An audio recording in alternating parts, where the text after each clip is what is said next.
When I learned I would be Associate Concertmaster of the Toronto Symphony Orchestra, I felt a sense of gratitude and also excitement. I've been in this orchestra for 4 years in the tutti section, and to have my own peers select me for this role is very meaningful and special in a way that feels very personal.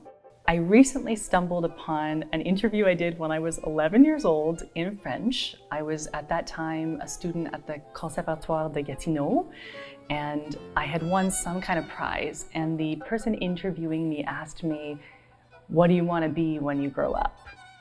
And I said, Un jour, j'aimerais jouer autour du monde, dans différents pays, et ça me donnerait du plaisir de peut-être d'être dans une bonne orchestre et tout ça.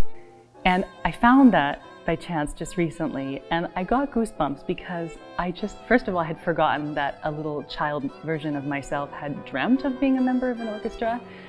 But to have the great honor and privilege to be a member of this great orchestra in Toronto, in a great country with wonderful peers, excellent programming, a great music director is truly it's a dream come true.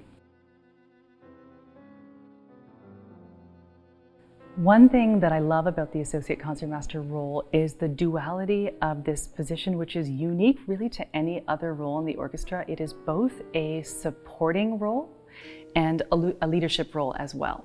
So when you are seated next to the concertmaster, you are supporting what that individual is doing, what their vision is collectively with the orchestra and the conductor, and you are supporting that person in any musical or technical decision they are making. If someone cannot see the concertmaster, then I need to be mirroring that individual so that information can be coming across musically.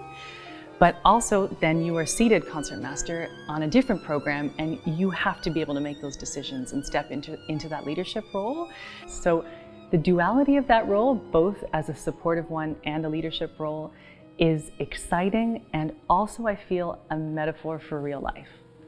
When we are with our friends, our colleagues, and our family, we are both in conversation, supporting one another, and also leading through our actions and our words.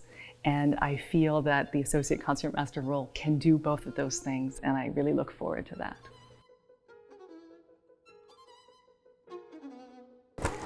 So this is a nice carbon fiber case, which means it's super light, but also incredibly strong.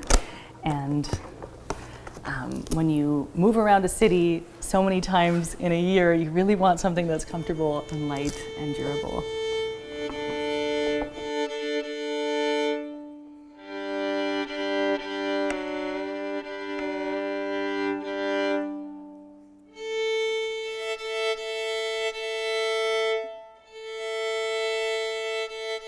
This violin is on loan to me by an organization called Groupe Canimex. They have a collection of instruments that they loan to musicians across Canada, and I'm incredibly grateful for that support.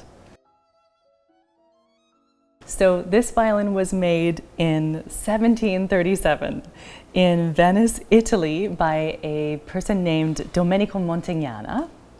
So it is nearly 300 years old, and Montagnana was kind of one of the big deal luthiers at the time, and all these other violin makers' shops were around the corner. They all knew each other, and they were kind of watching each other's designs, and there was a really hot market for violins at that time, and so he was in high demand. This instrument is it's stunning. The back, the coloring, and that it has been preserved for as long as it has. And one remarkable thing are all the different kinds of woods on this violin. So the back here is maple. You can see all these dark little lines here, all the times that over the centuries it's been scratched or the wood has been damaged a bit. And those, those are markings of hands of many individuals over a long time.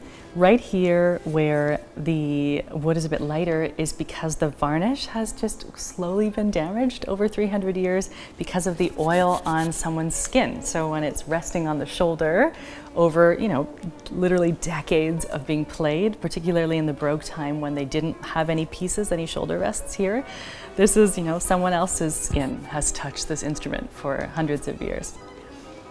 And then the front of the violin is spruce here. This is spruce wood, likely from Bosnia. It would have been dragged across the Adriatic Sea.